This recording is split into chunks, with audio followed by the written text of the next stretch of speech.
আমার আম্মা জান, আমার মাথাটা গরম হয়, আমার মাথাটা ব্যথা করে, যন্ত্রণা করে, আল্লাহ যদি হাদিসে পাকে বর্ণনা করে, ওই মা জননী তার মা ওই বাচ্চাটার মাথাটাকে নিজের কোলের দিকে টেনে ওই মাথাটা আস্তে আস্তে চেপে দেয়, আস্তে আস্তে মেসেজ করে দেয়। আল্লাহর হাবিব বলেছেন, ও আমার দিদি আয়েশা শুনে রাখো, ওই বাচ্চাটা মা জননীর কোলের উপরে শুয়ে পড়ে ওই বাচ্চাটার মাথা মেসেজ করে দেওয়ার বিনিময়ে মাথা যন্ত্রণা নিবারণ হয়ে যায়।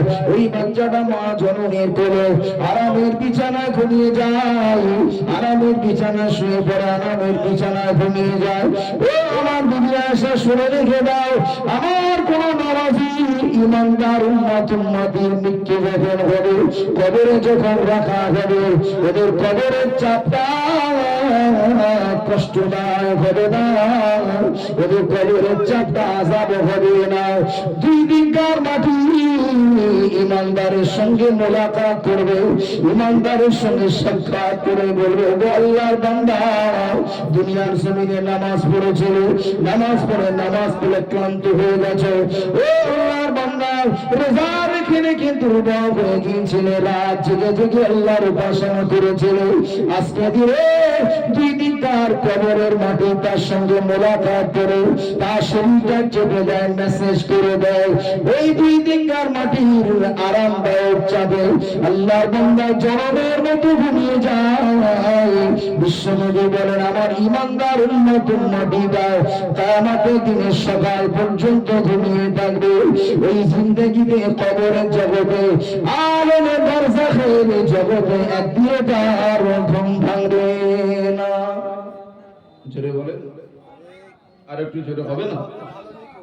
ঈমানওয়ালা হলে এক ঘুমে তার মৌতের পরে ওই কবরের দুই দিককার মাটি এমন আস্তে আস্তে চাপ দিয়ে মোলাকাত করে বান্দাকে মেসেজ করে ঘুম পাড়িয়ে দিবে, সারা জীবন ক্লান্ত শ্রান্ত শরীরে আজকে বিশ্রাম এসেছেন, ঘুমিয়ে যান, কিয়ামত পর্যন্ত ঘুমিয়ে থাকবে।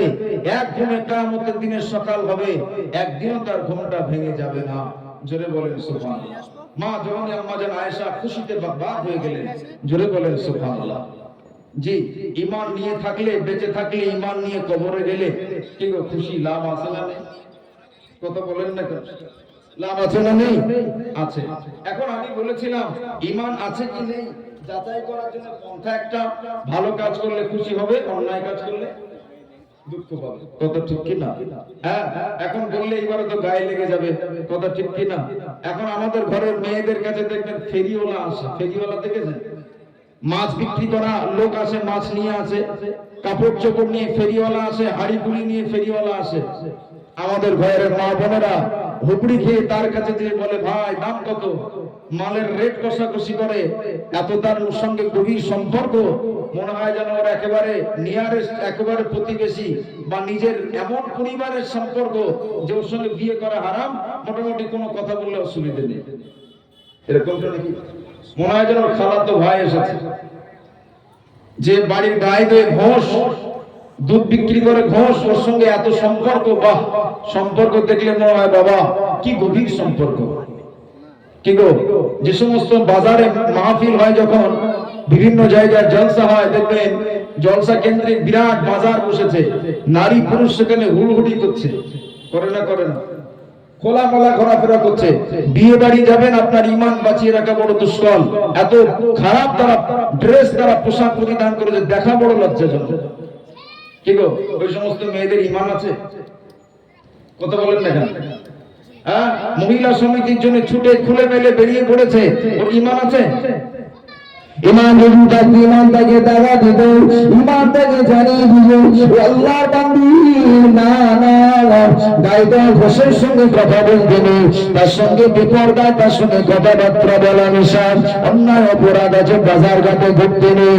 ও আল্লাহর বান্দারা, ঈমান আপনাকে বাধা দেবে, ঈমান আপনাকে বাঁচিয়ে নেবে।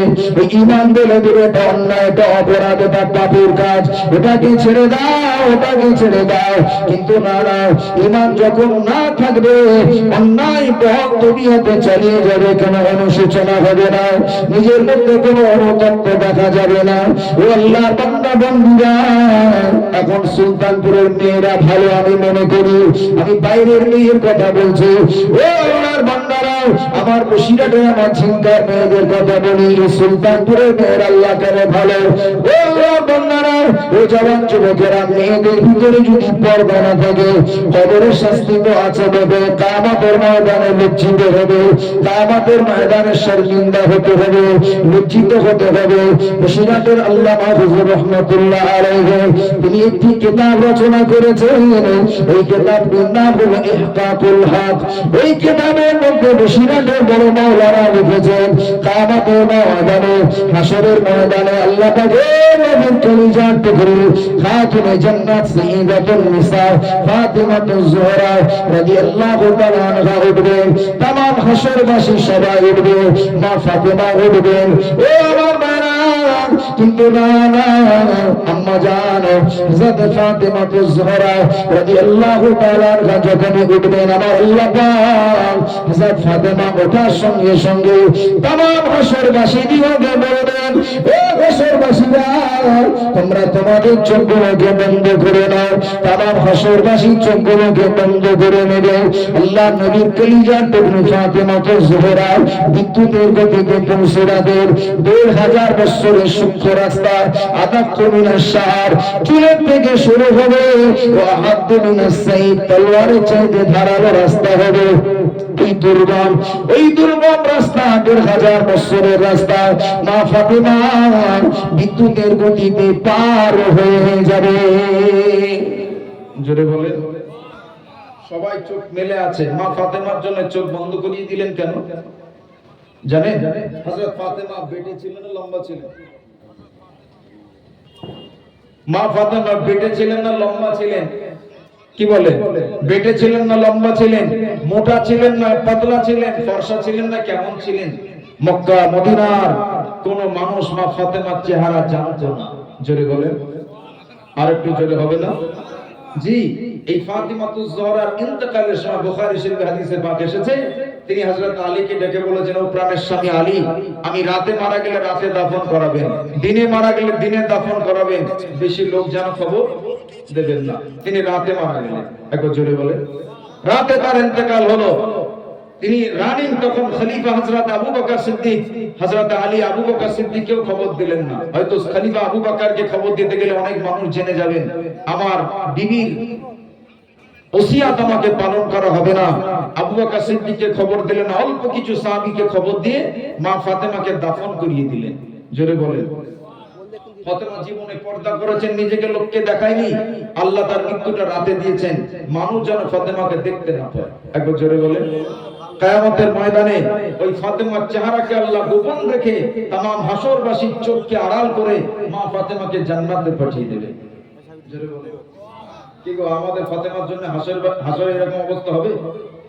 কথা বলেন না কেন? এরা তো পুরুষ দেখলে হুকড়ি খেয়ে পড়ে, এমন ড্রেস পরে পুরুষদেরকে আকর্ষিত করার জন্য ড্রেস পরিধান করে। আল্লাহর নবী ১,৫০০ বছর আগে দাত্তহীন কণ্ঠে বড় আক্ষেপ করে বলেছিলেন, রুব্বা নিসাইন কাসিয়াতিন আরিয়াতিন মাইলাতিন নামিলাতিন লাম ইয়াতিবনা রিহাল জান্নাতি ইয়াউমাল কিয়ামা। ও আমার সাহাবীরা, আমি রাসূল বলছি, রুব্বা নিসাইন কাসিয়া, আমি আল্লাহর নবী বলছি, অচিরাত তোমাদের কাছে এমন একটা যুগ আসতে চলেছে, নিসাইন কাসিয়া মেয়েদেরকে উলঙ্গ ল্যাংটা দেখতে পাবে। কেমন? তারা পোশাক পরিধান করে থাকবে, তারপরেও আমি নবী বলছি আর ইয়াতিন, ওদের ল্যাংটো লাগবে, উলঙ্গনি লাগবে। আল্লাহ নবী বলেছে, আমার সাহাবীরা, আমি আল্লাহ নবী জানিয়ে দিলাম, তারা এত পাতলা পোশাক পরিধান করবে, ওরা মা ইলাদিন মানিলাদিন, ছেলেদের দিকে নিজের আকর্ষিত হবে, ছেলেদেরকে নিজেদের দিকে আকর্ষিত করবে, একে অপরের দিকে আকর্ষিত হওয়ার জন্য এমন পাতলা পোশাক পরিধান করবে। আমি আল্লাহ নবী জানিয়ে দিলাম, ও আমার সাহাবীরা, লাম ইয়াতিকুর রিহাল জান্নাতি ইয়াউমাল কিয়ামাহ ওরা জান্নাতে যাবে দূরের কথা জান্নাতের সুখান পর্যন্ত মিলবে না ও আমার সুলতানপুরে মা বোনেরা পর্দায় থাকলে আমি জাহাঙ্গীরের উপর আক্ষেপ করে লাভ নাই আপনি জিন্দেগিতে পর্দা করবেন আপনার জিন্দেগি কামিয়াব হবে পর্দা যদি ছেড়ে দেন জান্নাতের সুখান থেকে মাহরুম থাকবেন আমি আপনি যদি পর্দা থাকে বাবাজি মা ফাতেমাতুজ জোহরার আঁচল ধরে আল্লাহ পাক কিয়ামতের ময়দানে ফাতেমাতুজ জোহরার ওসিলাতে নাজাত দান করবেন যাদের মাঝে আয়েশা রাদিয়াল্লাহু আনহার ওসিলাতে নাজাত দান করবেন এখন আমার বাবাজি এখন আপনি পর্দা করে ঈমান বাঁচাবেন না ঈমানকে বিক্রি করবেন এটা আপনার ব্যক্তিগত ব্যাপার ও আল্লাহর বান্দারা ও জওয়ান যুবক মা বোনেরা আমি আপনাকে দৃষ্টি আকর্ষণ করি বাবাজি ঈমান যদি থাকে তার মধ্যে প্রকৃত ঈমান থাকলে ঈমান তার অন্যায় কাজে সাড়া দেবে না ঈমান তাকে বলে দেবে এটা অন্যায় হচ্ছে নেক কাজ হলে সব কাজ করলে খুশি হবে মনে করো আল্লাহ ওয়ালি নেককার নামাজি আল্লাহ ওয়ালি বান্দি যারা হয় তারা নামাজ পড়ে খুশি আল্লাহর কোরআন তেলাওয়াত করে খুশি ইবাদত বান্দেগি করে খুশি মনে করো কোন নামাজে পরহেজগার মানুষ ফজরের নামাজ পড়ে মসজিদ থেকে বার হয়ে আসে আনন্দিত হয় খুশি হয় দেখবেন অনেক নামাজ